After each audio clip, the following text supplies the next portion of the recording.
salary graph worksheet here.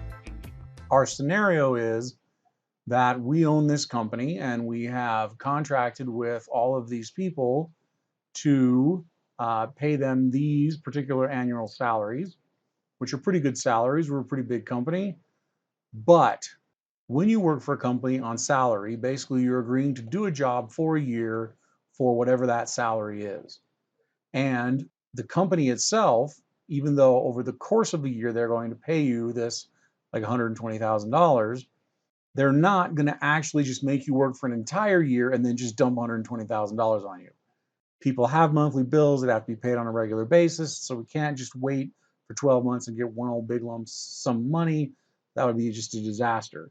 So what companies have to do, and that's what our project is today, we are going to figure out things like monthly salary, pension, so that would be their retirement, their income tax, because everybody's got to pay income tax, some kind of insurance. Generally speaking, if you have an insurance plan through your employer, they actually take that out of your paycheck. And then we're going to figure out their take-home pay for each individual month. Now, if you were at a business where people got paid twice a month, these calculations would be different. And as far as the numbers go, I actually just made these up. So to get these calculations done, you'll notice that for each one of these items, I have actually put some directions in a little note. You'll see that's underneath these little black triangles. If you put your mouse over the cell that has a little black triangle in the corner, the instructions will pop out. Now, I tried really hard to make these instructions pretty much say exactly what you're going to type in this equation. Here's what I mean. This one, monthly salary, which is where I'm at and what I'm trying to calculate, monthly salary is or equals annual salary, click, divided by 12.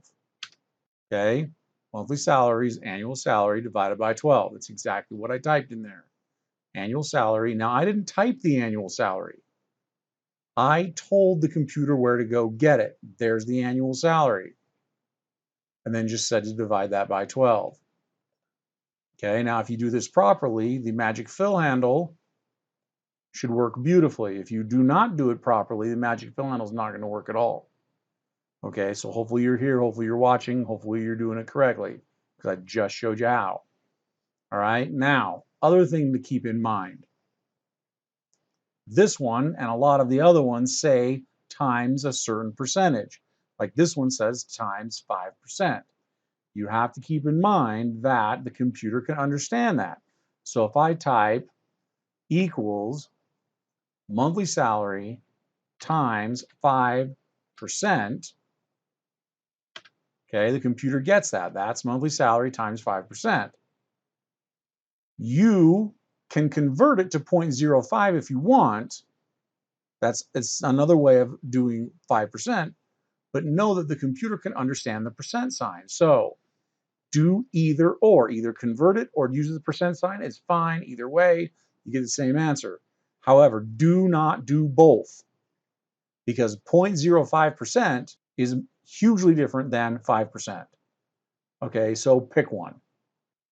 Now, the rest of these you should be able to do on your own. This is old stuff that we already covered in the formulas spreadsheet. These aren't even functions. These are just simple mathematic formulas, and I've pretty much told you exactly what to type for each one of these in the instructions. So the next part of this, you get to do on your own. If you want to pause the video and then work on it, that's fine, but I'll be back in just a second.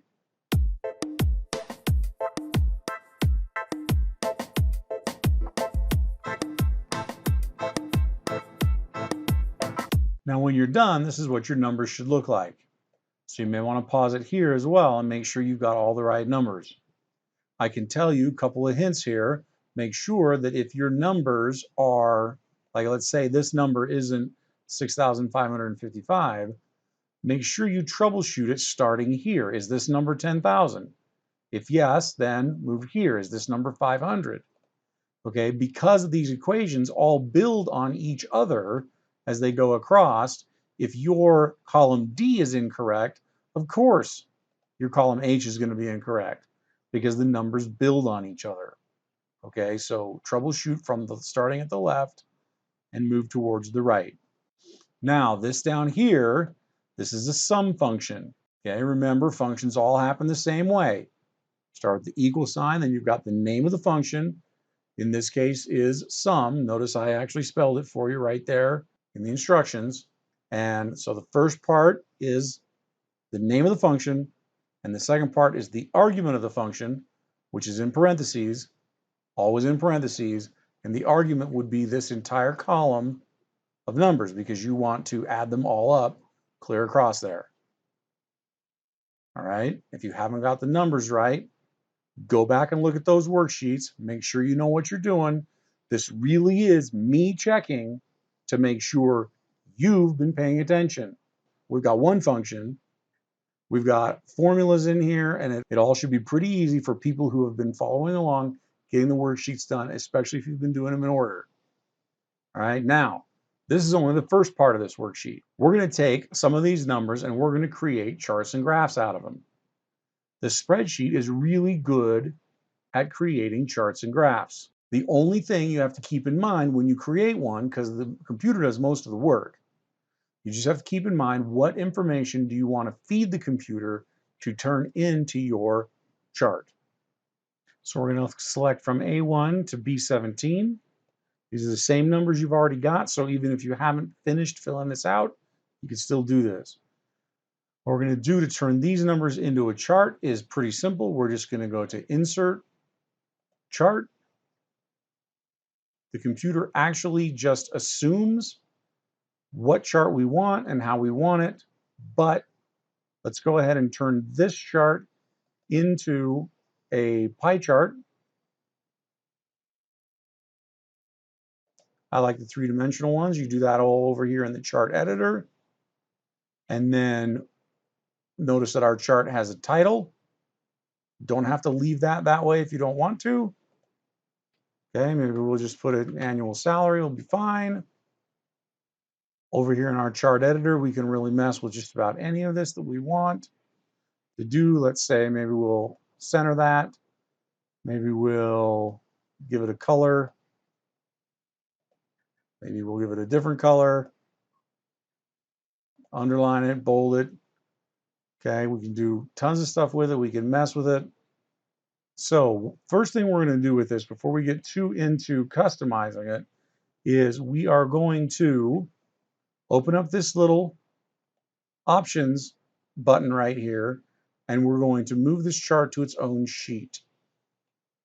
Okay, now that we've got it on its own sheet, now it's nice and big, it's loud and proud. You'll notice that down here, I have my numbers in sheet 1. I have my chart in sheet 2. Notice that everything is labeled nicely. Also notice that anywhere in here, I can edit things, I can maneuver around. I could use whatever I want to do to kind of customize it. I can give it a chart style, okay, which is where it brings me to my editor and chart style. I can give it a background color. I can change the font to make the numbers and the letters stand out. Change border colors. I can do all kinds of stuff with this. No donut hole. All kinds of options here. Okay, now here's the assignment for this. You make it look nice. It's a pie chart. Play around with this stuff. Okay, just make it look nice. I'm not going to say it has to be one way or the other. Just make sure it doesn't look exactly like the chart that I've got or exactly like the basic chart. Customize it in some way. That's up to you. Now, we're going to build another chart. Our second chart is going to use the same selection, so from A1 to B17. This time we're going to go to Insert, a Chart, and this time we're really just going to keep this. This is the same exact numbers, but it's displayed in a column chart instead of a pie chart. Okay, we're going to do the same thing with this. We're going to move it to its own sheet. And you're going to spend some time customizing it, make it look nice, make it look different, convince me that you're into it and that you like your job, that kind of thing. Now, back in sheet one, I want you to notice something. Let's say Al Pacino just had a really bad year. Instead of making $340,000 in a year, he only made $34,000 in a year. Notice what happened to my chart now. Notice how Pacino's slice right here was nice and fat, but now it's pretty skinny. Also notice in my column chart that his column is now the shortest in the whole group. Anything that you change in the numbers in sheet one automatically updates throughout this sheet. Notice my numbers are updating, but it also updates in the charts themselves. Now Pacino's back to having the biggest slice of the pie. Okay, new chart. Now this one's going to be a little bit more complicated. Okay, try to stay with me. We are going to build a chart that shows all of our employees where all of their money goes. Just notice, for instance, that Woody Allen here, he makes $10,000 a month, but his take-home pay is only $6,500, poor guy. Okay, so what we're going to do is we're going to select from A1 to A17. Then with your left hand, you're going to hold down the control key on your keyboard that allows you to select multiple columns. Then you're going to select from D1 to D17 and from F1 to H17. Okay, then you can let go of the control key. Now I'm going to go to insert. I'm going to insert a chart, and it's going to give me what's called a stacked column chart. All right, now I'm going to go ahead and switch that to this other chart type, because for this type of data, our stacked column chart doesn't really show us what we want to see. Okay, so I'm switching to this column style. Under my column chart, I just scrolled down, and then out here, once again, I'm going to move it to its own sheet. Notice how it's displaying each person's take-home pay in purple. It says right up here, take-home pay in purple up here in the legend. It's displaying the money that went to insurance each month in this olive green. And then in this brick red, it's showing what money went to their income tax. And in the blue, it's showing what money went to their pension. Okay, once again, kind of try to customize this with your tools up here and make it look a little bit nicer. Don't spend all day on that. I just want you to get used to using these chart editors. And then the last item on this worksheet is you go back to this sheet one and you make me any kind of chart you want. You get to choose what numbers, you get to choose what kind of chart. You'll notice that as far as charts go, we have a whole jumble of types of charts here. We've got scatter plots, we've got bubble charts, we've got radar charts and line charts, all kinds of stuff. You find one that looks good, customize it a little bit, make it look nicer, and then you'll be ready to turn this in. So in the end, what I expect to see sheet one with the numbers all filled out. Now, keep in mind, I do not care if you have the right numbers here. What I care about is when I click on that, can I see the correct calculation? I am expecting you to get the spreadsheet to do the calculations for you. Okay, if I click on take home pay and all I see in there is 6,555, I know you didn't do it right. I should see an equation in there. That makes sense? Then I look for 4 charts. Okay, right now I have 3, even though they're labeled 2, 3, and 4. I only have 3 charts here. Your 4th chart will be one that you just make it up. Make it look nice. Okay, so I'm expecting one sheet of numbers with calculations in each cell, and I'm expecting 4 customized charts. That's what I'm giving points for. Should be fairly easy. Google Sheets makes it not too hard. It's pretty automatic. Should be able to get it done pretty quick.